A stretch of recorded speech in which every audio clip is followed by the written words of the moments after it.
자, 그럼 첫 코너 뉴스픽으로 시작하겠습니다. 저희 화요일과 목요일을 담당해 주시는 두 분이시죠. 국민의힘 파주갑 당협위원장을 맡고 있는 신보라 전 의원. 안녕하십니까? 네, 안녕하세요. 네, 그리고 국민대 혁신기업연구센터 전임연구교수로 계시죠. 정은혜 더불어민주당 전 의원. 안녕하십니까? 네, 반갑습니다. 네. 자, 어제 한일 외교장관 회담이 열렸어요. 아마 국민들도 어떤 이야기가 오갈까 관심들을 좀 가지셨을 것 같은데 한일 관계가 워낙 그동안 안 좋아서 두 신임 장관이 처음 만나는 자리였고 그래도 조금은 서로 노력을 하는 것 같이 보이지 않았나 하는 생각도 들고요. 어떤 논의들이 오갔는지 정은혜 전 의원께서 좀 정리해 주시면 저희 같이 한번 들여다보겠습니다. 네, 현지 시간으로 5일, 네, 어제였죠. 그 런던의 한 호텔에서 한미일 3국 외교부 장관이 50분간 회담을 가졌습니다. 이 자리에서 한반도의 완전한 비핵화를 위한 공조를 강화하기로 약속했고요. 그 이후에 3자 회담 이후에 자리를 옮겨서 20분간 한일 양자 회담을 했습니다. 정의용 외교부 장관이 올해 2월 취임한 이후에 그 한일 외교부 장관의 그 첫 만남이라고 할 수 있는데요. 네. 국회 문제에 대해서는 한반도의 완전한 비핵화와 항구적 평화 정책에 실질적인 진전을 가져오기 위해 지속적으로 협력하겠다라는 약속을 했지만 네. 하지만 과거사와 후쿠시마 원전 오염수 방출 문제에 대해서는 입장차만 확인하는 정도였다고 보여집니다. 특히 정 장관은 일본의 오염수 방류 결정이 주변국과 충분한 사전 협의 없이 이루어진 데 우려를 표명했고요. 오염수 방류가 한국 국민의 건강과 안전 그리고 해양 환경에 잠재적인 위협을 미칠 수 있다는 점에서 신중하게 접근해야 한다는 것을 강조했습니다. 네. 또한 정 장관은 그 올바른 역사 인식 없이 과거사 문제가 해결될 수 없음을 강조했고 위안부 및 강제동원 피해자 관련 정부 입장을 설명했는데요. 그러나 일본 측에서는 그 위안부 관련해서도 한국 정부가 먼저 구체적인 해결책을 내놓아라라는 입장을 발표했고 네. 또 기존 주장을 약간 반복하는 그런 모습을 보였고요. 일본의 역사 인식이 우선이다라는 또 말을 하기도 했습니다. 네. 후쿠시마 방사성 물질 오염수 관련해서는 필요한 정보들을 한국에 제공하겠다고 말하는 정도였습니다. 네. 자, 회담의 성과를 어떻게 평가를 하시는지 뭐 일부에서는 또 협의가 되는 부분도 있는 것 같지만 아쉬운 부분이 좀 더 많지 않나 하는 생각도 네. 들고요. 어떻게 보십니까, 신보라 의원께서는? 어쨌든 급작스럽게 이루어진 20분간의 짧은 그 회담으로 기대했던 성과를 도출하기는 사실상 어려웠고 그렇죠. 그 충돌하는 내용의 지점도 실은 교점을 좀 찾기가 접점을 찾기가 좀 어려운 상황이기 때문에 좀 평행선을 달렸다라고밖에 좀 평가를 할 수가 없을 것 같습니다. 그런데 이제 걱정되는 건 과거사 문제나 그다음에 수출 규제와 관련한 내용, 그다음에 그 원전 오염수 문제. 그 방류 이런 문제들이 실은 한 2019년 이후부터 꾸준히 실은 제기되어 오고 충돌해 왔던 이슈들이거든요. 예. 그런데 이제 문재인 정부 들어서 한일 외교 장관 회담이 몇 차례 있고 또 전화 통화를 한 것도 있었지만 그 내용들로 계속 그냥 평행선만 좀 달려왔습니다. 2019년 회담 때도 수출 규제, 강제동원, 후쿠시마 오염수 이런 문제들로 서로 할 말만 하고 끝났다. 이런 평을 받았는데요. 2020년 그때 당시에는 이제 강경화 장관이었고 네. 일본은 이제 모테기 외무상이었는데 그때는 40분간 전화로 거의 설전만 벌렸다. 그 비슷한 주제로. 그런 이제 평가를 받았기 때문에 이번 회담도 계속 그런 똑같은 주제, 비슷한 주제로 서로 입장차만 확인하고 있는 것 아니냐 이런 지적을 받게 되는 것 같습니다. 네. 다만 이제 그 정의용 장관이 2월 취임 후에 그렇죠. 계속 통화 한 번 못 하다가 실은 3월에 동일본 대지진과 관련한 서한을 발송을 했고 거기에 이제 모태기 외무상이 화답을 하면서 서한 교환이 이루어지고 그다음에 이제 대화의 국면까지 이런 회담까지 열리게 됐기 때문에 이 회담에서 한일 관계를 미래지향적으로 발전시켜 나가는 데 뜻을 같이 했다라고 하는 그런 워딩이 나오게 됐는데요. 이게 외교적 수사만 아니라고 한다면 대화의 발판을 마련하는 의미는 있을 것 같다. 그렇군요. 하지만 지금 올해 우리나라는 대선 국면이 있고 거기도 이제 참의원 관련한 선거가 있어서 이 문제를 전향적으로 풀어나기에는 또 정치적 어려움이 있지 않겠냐 이렇게도 좀 보게 됩니다. 네, 뭐 여론이나 표를 또 의식해서 또 어떤 결과를 가져올지 어떻게 보십니까? 정은혜 의원께서는. 네, 이번 한일 회담 같은 경우는 각각 쉽게 풀릴 수 없는 간격이 존재했던 건 사실이지만 네.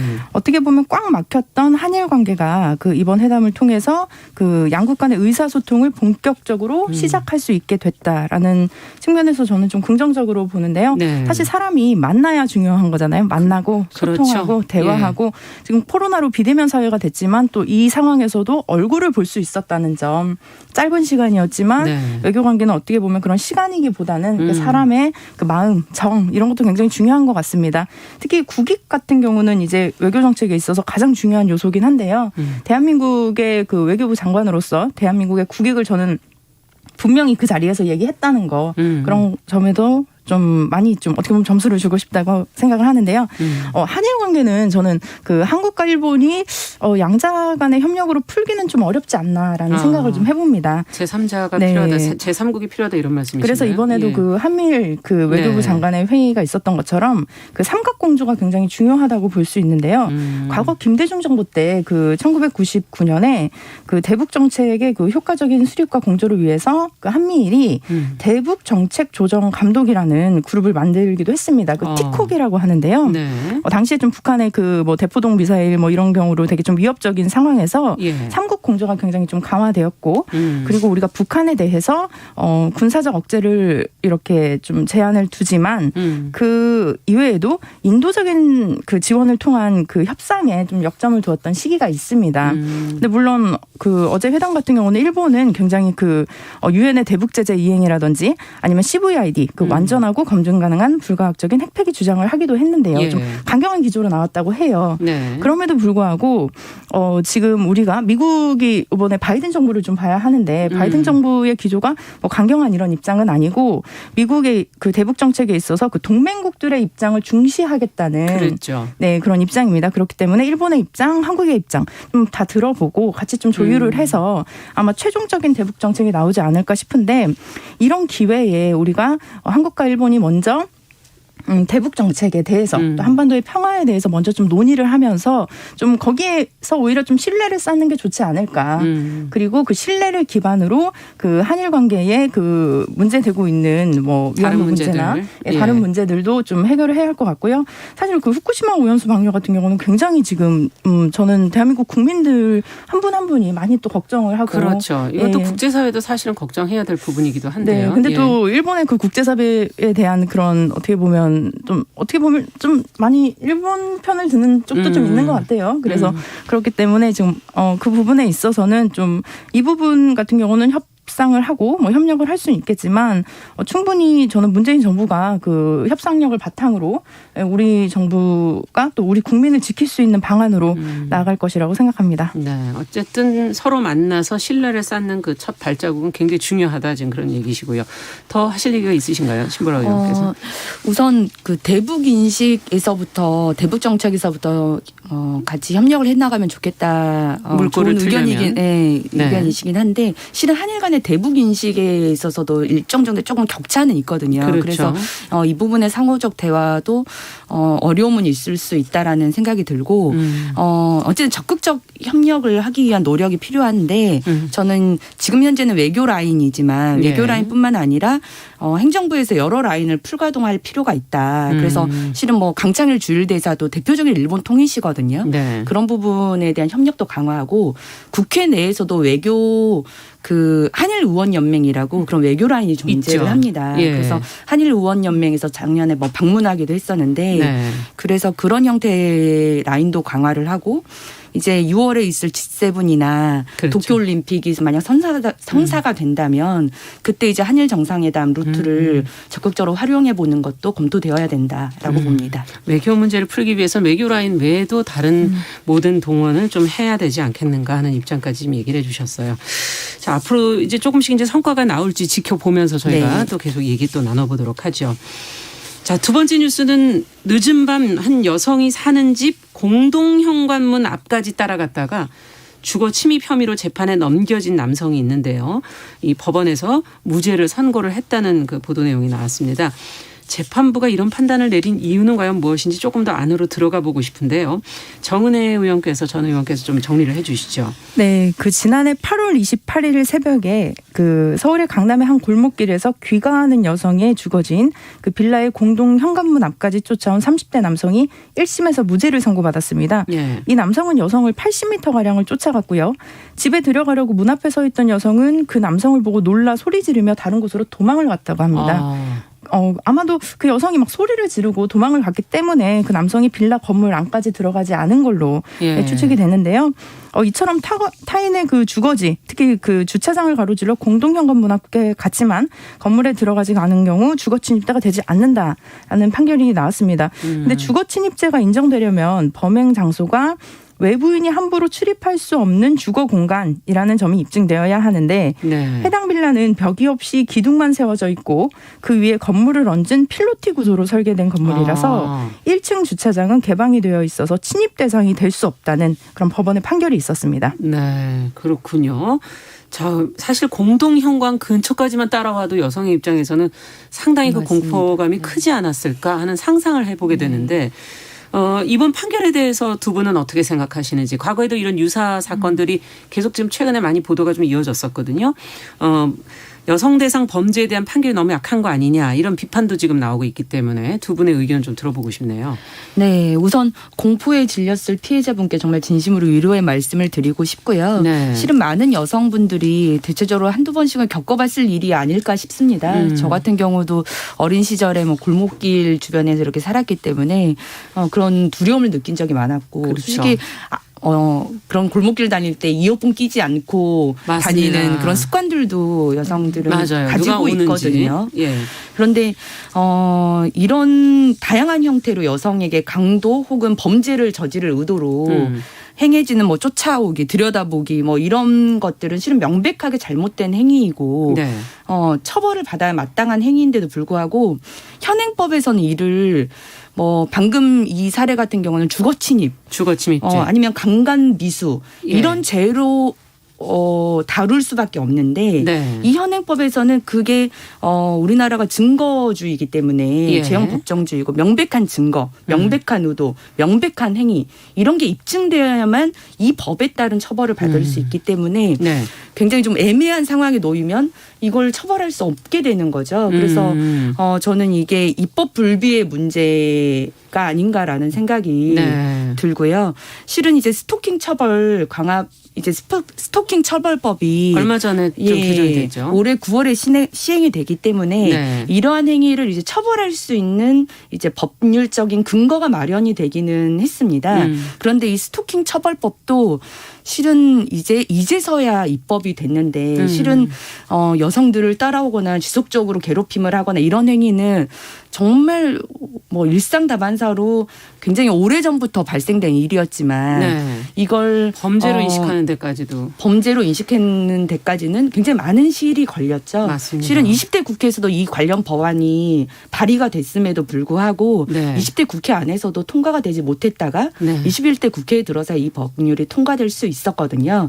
그렇게 봤을 때는 여성 대상 범죄에 대한 우리 사회의 사회적 인식이 여전히 좀 부족한 부분이 있고 그게 입법권자들의 부족한 인식도 있고 실은 이 법률을 이제 실제 집행하고 판결을 내리는 그런 이제 법원에서도 좀 인식이 높은 수준으로 올라가지 못한 것은 아니냐 하는 아쉬움이 드는 대목입니다. 그러네요. 그 사실 이번에도 한 여성의 또 죽음과 그 가족의 죽음이 있었기 때문에 이런 법이 또 만들어진 게 아닌가 하는 생각도 들기도 하고요. 어떻게 보세요?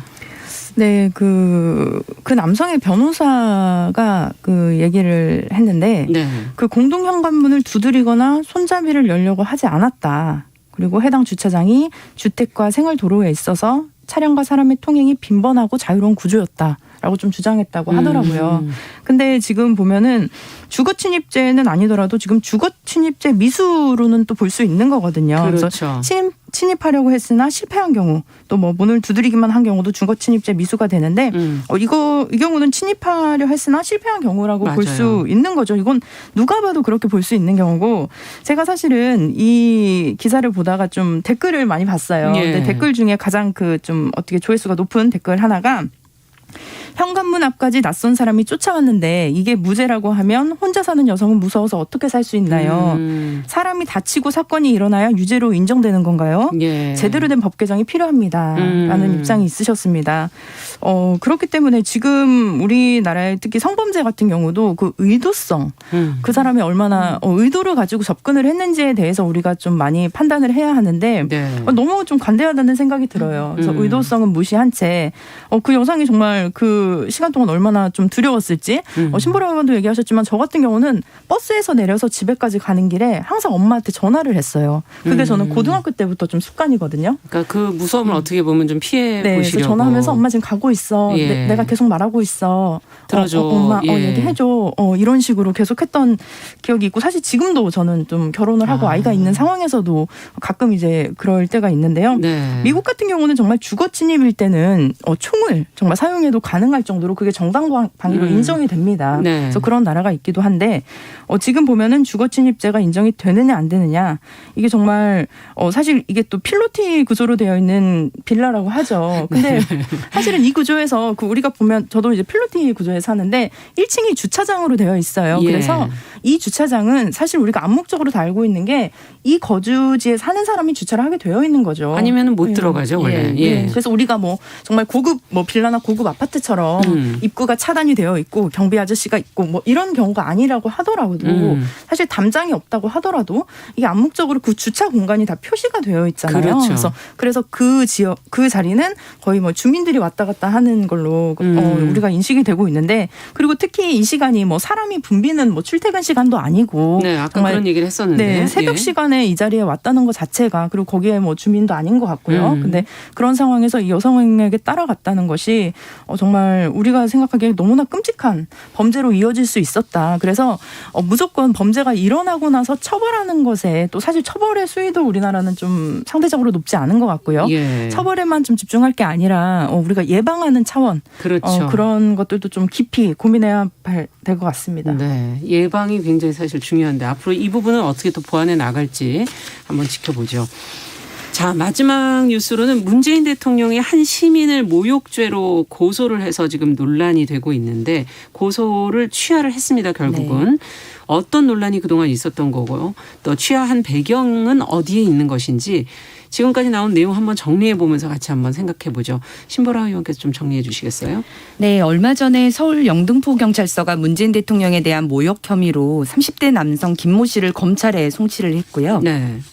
지난 4일 문재인 대통령이 이 고소를 취하를 했습니다. 네. 김 씨는 지난 2019년 7월 대통령과 여권 인사 등을 비판하는 전단을 국회의사당 분수대 주변에 뿌린 혐의를 받고 있는데요. 이번 사건은 형법상 모욕죄라서 해당이 되는 거죠. 피해자 본인이 고소해야 기소가 가능한 친고죄입니다. 따라서 문 대통령 본인이나 문 대통령이 위임한 사람이 고소를 해야만 기소될 수 있는데요. 예. 때문에 대통령이 국민을 상대로 한 모욕죄 주장이 성립될 수 있느냐가 논란이 됐습니다. 어쨌든 문 대통령은 고소 취하 이유를 이제 청와대 브리핑을 통해서 밝혔는데요. 네. 주권자인 국민의 위임을 받아 국가를 운영하는 대통령으로서 모욕적 표현을 감내할 필요가 있다는 지적을 수용해 이번 사안에 대한 처벌 의사 철회를 지시한 것이라고 밝혔습니다. 예. 그리고 청와대 고위 관계자의 발언에 따르면 2년 동안 문 대통령 스스로 자신에 대한 비판을 얼마든지 받아들이겠다고 말한 것을 고려했다고도 합니다. 다만 향후 모욕죄에 대한 고소 가능성을 열어놓은 브리핑도 논란이 되고 있는데요. 네. 앞으로 명백한 허위 사실을 유포해 정부에 대한 신뢰를 의도적으로 훼손하는 행위, 외교적 비하에 대해 사실관계를 바로잡는다는 취지에서 개별 사안에 따라 신중하게 판단해서 결정할 예정이라고 밝힌 부분이 논란이 되고 있습니다. 네. 자, 고소에서부터 취하까지 일부에서는 또 모욕죄라는 것을 뭐 폐지해야 되지 않느냐 하는 얘기까지도 지금 나오고 있는데 두 분은 어떻게 보시는지 입장을 좀 들어보죠. 네, 정은혜 의원께 먼저 여쭤볼까요? 네, 우리가 또 모욕죄에 대해서 많이 얘기를 하시는데 실제로 우리나라 헌법에는 표현의 자유가 보장이 되어 있죠. 그렇기 때문에 뭐 누구나 어떤 표현도 할 수 있다. 뭐 그렇게 볼 수 있는데 그리고 또 권력자에 대한 비판도 뭐 충분히 가능하다고 저는 생각을 합니다. 네. 하지만 요즘 좀 문제가 되고 있는 것들이 혐오 표현, 가짜 뉴스 이 부분에 대해서 저는 좀 얘기를 하고 싶은데요. 예. 지금 뭐 영국이나 독일, 프랑스 같은 경우도 이제 모욕죄가 좀 폐지되고 있는 상황이긴 한데 전 세계적으로 보면 네, 예. 그럼에도 불구하고 그 인터넷에서의 혐오 표현 등에 대해서는 처벌 수위를 높이고 있습니다. 특히 뭐 인종이라든지 성별이라든지 장애에 관해서 굉장히 좀 혐오적인 발언이나 표현을 하는 경우가 있는데 이번에 그 모욕죄를 했던 청년에 네. 대해서는 뭐 대통령과 여권 인사를 포함한 뭐 2020 응답하라 친일파 후손 뭐 이런 식으로 글을 제기하면서 문재인 대통령이 친일파다. 그리고 일본의 그 굉장히 좀 그 음란한 사진에 문재인 대통령을 뭐 좀 이렇게 하기도 하고요. 뭐 그런 사실은 좀 방송에서 담기는 어려운 네. 네, 그런 애매하게 얘기하시는 사실 제가 지금 얘기를 하기가 좀 그렇네요. 그래서 저는 내용을 좀 자세하게는 얘기는 안 하겠지만 네, 하여튼 그런 관련 네, 내용이다. 방송에서 담을 수 없는 그런 정도의 내용이었고 실제로 지금 뭐 문재인 대통령께서도 뭐 모욕하는 거는 가능하다고 했다라고 말씀을 하시지만 문재인 대통령도 얘기를 했던 것이 뭐 대통령을 욕을 해도 된다. 모욕 정도는 뭐 표현의 범주로 이해할 수 있다라고 하셨지만 특히 다수의 국민께 피해를 입히는 가짜 뉴스는 허용할 수 없다라는 입장을 또 밝히기도 하셨습니다. 그래서 네. 어제 박경미 대변인도 얘기를 했던 것이 지금 뭐 이 사안에 대해서 뭐 혐오 조롱을 떠나서 일본의 극우 주간지에서 주장하고 있는 바를 무차별적으로 인용했고 그래서 우리나라의 국격과 국민 명예 또 남북 관계 등에 미치는 영향 등을 고려했다라고 또 발표를 하기도 했습니다. 적어도 사실관계를 바로잡는 측면에서 또 앞으로도 개별 사안에 따라 좀 결정을 하겠다라고 했고요. 네. 사실 이 청년이 지금 저는 좀 언론 플레이를 하고 있는 것이 아닌가라는 생각이 드는데 이 청년의 이름이 좀 공개가 됐어요. 네. 이 청년의 인터뷰한 내용이 나왔어요. 네, 그래서 인터뷰한 내용들을 보면 사실은 좀 언론들에서 인터뷰한 내용에 다 단독자가 붙어요. 그래서 그 인터뷰 자체를 뭐 개별적으로 했는지 어떻게 했는지 모르겠지만 네.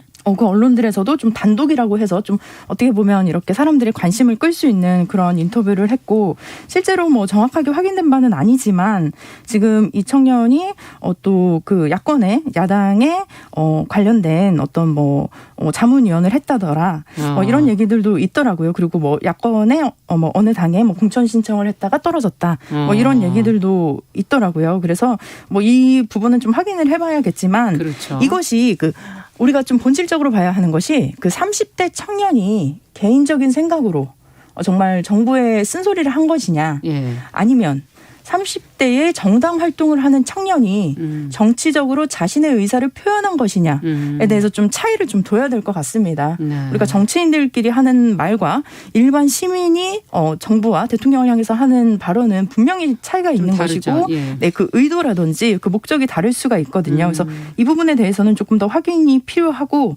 그럼에도 불구하고 지금 뭐 문재인 정부에서는 뭐 사실은 굉장히 좀 뭐 더 심한 그런 모욕적인 표현이나 이런 것들도 많이 좀 있는데 저는 근본적으로 요즘 전 세계적으로도 그렇지만 좀 혐오 표현에 대해서는 서로가 좀 조심할 필요가 서로 있죠. 조심하는 게 좋지 않을까 그런 네. 생각을 해봅니다. 네. 끝으로 신보라 의원께서 한 말씀 더. 네. 하시겠어요? 예. 어쨌든 국민의 대표로 선출된 대통령이 대통령을 험담했다고 해서 모욕죄로 처벌할 수 있느냐 이게 바람직한 것이냐 이게 문제의 핵심이고요. 그래서 이게 모욕죄가 옳느냐 그르냐의 문제로 접근할 것과는 결부시키긴 어렵다라고 보고 대통령이 언젠가는 고소를 취할 것이다 생각은 했지만 고소 취하의 변이 그렇게 깔끔하진 않는 것 같습니다. 특히 청년에게 성찰할 것을 주문하는 모습은 대통령답지는 못하셨다라고 평가하고요. 근데 이 모욕죄 기소가 저는 청년들의 표현의 자유를 좀 위축시킬 수 있다는 점에서도 문제가 된다고 생각하는데 이 김 씨의 활동이 실은 신전대협이라고 하는 네. 청년단체 활동 연장선상입니다. 예. 그리고 그 신전대협은 2018년에 문재인 왕 시리즈를 대학의 대자보를 붙여서 화제가 됐었거든요. 네. 그때 이제 뭐 기적의 소득주도 성장 경제왕 탁현민 조국 해고가 없는 고용왕 이런 표현으로 청년의 재치와 풍자로 문정홍 이미 활동했던 실정을 네. 예, 그 부착해서 공감을 얻었었고요. 그래서 이후로도 이런 정부 풍자 를 하는 그런 대자부 활동을 벌인 단체입니다. 근데 문제는 뭐냐면 이런 대자부 부착 활동을 어느 대학에서 부착을 했다고 예. 경찰이 여기까지도 수사를 하고 벌금 50만 원까지 선고를 했었어요. 예. 근데 해당 대학에서조차도 이건 신고가 아니라 실은 이런 걸 알릴 뿐이었고 예. 기업에서도 대학의 광고지나 이런 걸 부착하지만 실은 그걸 뭐 스팸으로 처리하지 네. 처벌하진 않거든요. 예. 뭐 안녕들 하십니까? 과거 대자보도 네. 뭐 그걸 처벌을 했었습니까? 이것도 근데 과잉 수사인데 여기에 더 나아가서 이번에 모욕죄 기소까지 한 거죠. 네. 근데 실은 한 청년이 이런 활동을 했다고 해서 그게 대통령에까지 보고가 될까요? 저는 이 신전대협 활동의 일련의 과정을 청와대가 지속적으로 사실상 감시하면서 결국 활동을 일축시키기 위한 목적으로 네. 이런 상황까지 오게 된 것 아닌가. 예. 그런 측면에서 좀 추측을 청년의 해보시는 활동이 거죠. 국가에 의해서 감시되는 세상 이런 게 되는 게 아닌가 하는 네. 우려가 되고 이 양쪽의 부분은 의견이 좀 상당히 팽팽하네요. 지금 네. 혐오와 가짜 뉴스를 어떻게 대응할 것인가, 그다음에 이건 한 청년의 정치적인 활동을 어떻게 볼 것인가, 조금 더 저희가 지켜보면서 이 사안은 결론을 생각해 봐야 되겠습니다. 자, 오늘은 여기까지 듣겠습니다. 뉴스픽 정은혜 신보라 전 의원과 함께 이야기 나눠봤습니다. 감사합니다. 네, 감사합니다. 자, 정용실의 뉴스 브런치 듣고 계신 지금 시각 10시 33분이고요. 라디오 정보센터 뉴스 듣고 오겠습니다.